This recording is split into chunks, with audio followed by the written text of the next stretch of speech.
किसी का सूर्य खराब है तो किसी का चंद्रमा, किसी का मंगल खराब है तो किसी का बुध खराब है। कोई भी ऐसा इंसान इस दुनिया के अंदर नहीं है जिसके पूरे 9 के 9 ग्रह शुभ हों। और ऐसा क्यों? जितने भी मनुष्य इस पृथ्वी के ऊपर मौजूद हैं, सभी के सभी यानी कि हम सब कर्म बंधन से जुड़े हुए हैं। हमारे न जाने कितने जन्म अब तक हो चुके हैं और उन जन्मों के कर्म फल स्वरूप हमारी जन्म कुंडली के अंदर ग्रह बैठ करके हमें फल देते हैं। और यह बात आप सभी को अच्छे से पता है।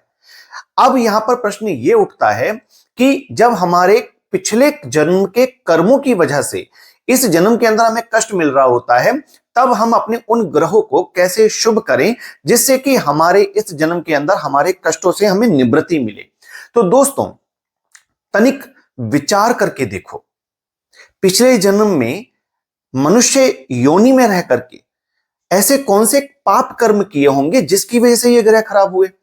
मनुष्य अपनी इच्छाओं की पूर्ति के लिए अपनों से कलह करता है, झगड़े करता है, उनका अहित करता है, किसी का पैसा रख लेता है तो किसी व्यक्ति के साथ में छल करता है। और ये सारी की सारी चीजें व्यक्ति के अगले जन्म में उसका कर्म निर्धारित कर देती हैं। कोई अपने पिता को नहीं मानता, पिता के साथ में कलेश करता है, पिता को दर दर भटकने के लिए मजबूर कर देता है। तो कोई अपनी मां के साथ में बहुत बुरा व्यवहार करता है, तो कोई अपनी पत्नी के साथ अपने वैवाहिक जीवन को खराब कर लेता है, अपनी पत्नी के साथ अपने रिश्ते को खराब करके, उसके साथ झगड़ा करके, उसको मारपीट करके, अनेकों प्रकार से उसको त्रासना देकर के, परेशान करके वो अपनी शुक्र को खराब कर लेता है। तो ऐसे ही जितने भी हमारे रिश्ते हैं, वो रिश्तों को किसी ना किसी रूप में जब व्यक्ति खराब करता है, तब अगले जन्म में उस व्यक्ति की जन्म कुंडली में वही ग्रह खराब हो जाता है।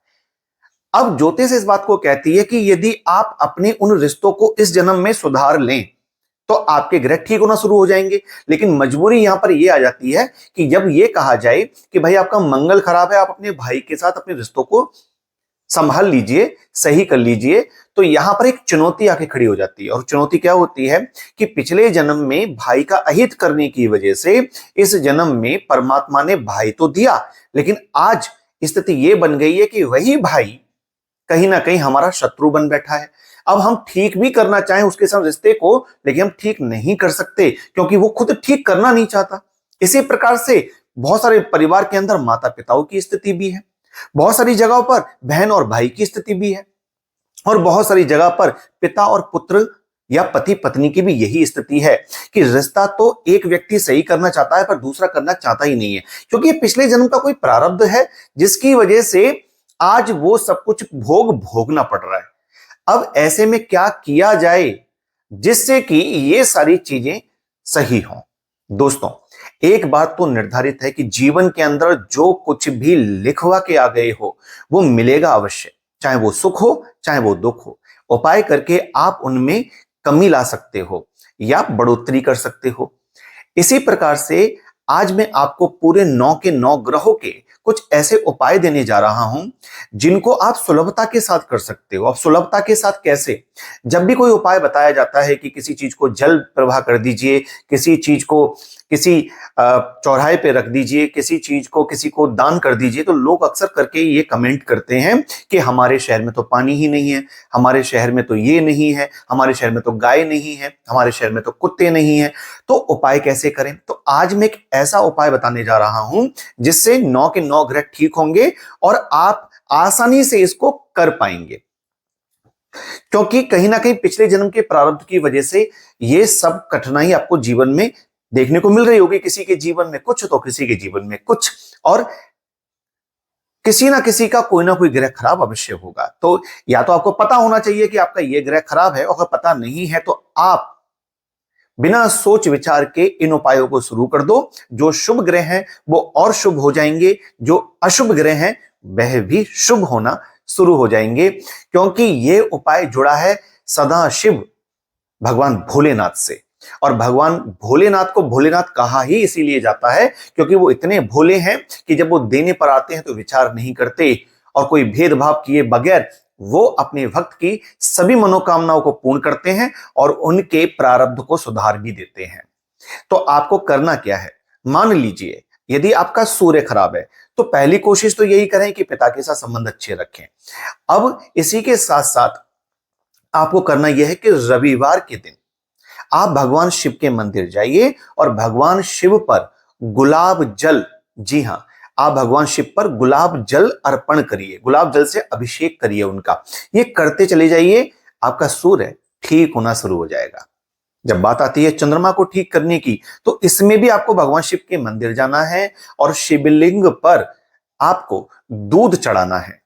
हो सके तो थोड़े से चावल भी समर्पित कर दीजिए। अगर आप नियमित रूप से ये करोगे, यानी कि प्रत्येक सोमवार को आप दूध और चावल भगवान शिव पे चढ़ाना शुरू कर दोगे, तो आपका चंद्रमा ठीक होना शुरू हो जाएगा। और जो भी उपाय मैं बता रहा हूं दोस्तों, ये उपाय आसानी से किया जा सकता है, क्योंकि मंदिर तो हर जगह होते हैं। अब मंदिर तो हर जगह होते हैं, लेकिन अगर आप रोज मंदिर नहीं जाते हो तो ये आपकी प्रॉब्लम है। आपको जाना तो पड़ेगा, इतना कर्म तो करना पड़ेगा, क्योंकि पिछले जन्मों में इतने कर्म करके आए हो कि आज दुख भोगना पड़ रहा है, तो थोड़ा सुख भोगने के लिए भी ये कर्म तो करना पड़ेगा। अब बात आती है मंगल को ठीक करने की। मंगल को ठीक करने के लिए आप मसूर की दाल, जो लाल वाली दाल होती है मसूर की, वो दाल आपको लेनी है और आपको लेना है शहद। ये शहद वाला और मसूर की दाल वाला उपाय उन लोगों के लिए कारगर साबित होगा जो कर्जे में चल रहे हैं, साथ ही साथ जिनके संबंध अपने भाइयों से, अपने पारिवारिक जनों से खराब हैं, जो बात बात में गुस्सा और क्रोध दिखाने लगते हैं। ठीक है ना? तो आपको शिव मंदिर जाकर के मंगलवार के दिन शहद भगवान भोलेनाथ पे चढ़ाना है और बाद में थोड़ी सी दाल शिवलिंग पर अर्पण कर देनी है। इसी के साथ साथ यदि आपका बुध ग्रह खराब है तो आपको बुधवार के दिन साबुत मूंग, हरी मूंग की जो दाल होती है, उसे भगवान भोलेनाथ पे चढ़ाना है।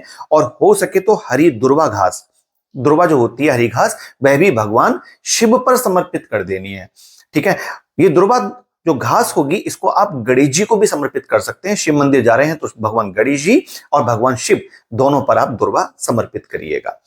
इसी तरह से अगर आपका बृहस्पति ग्रह खराब है तो आपको गंगा जल यदि आपको मिल जाता है तो अति शुभ रहेगा। तो गंगा जल में केसर घोल लीजिए।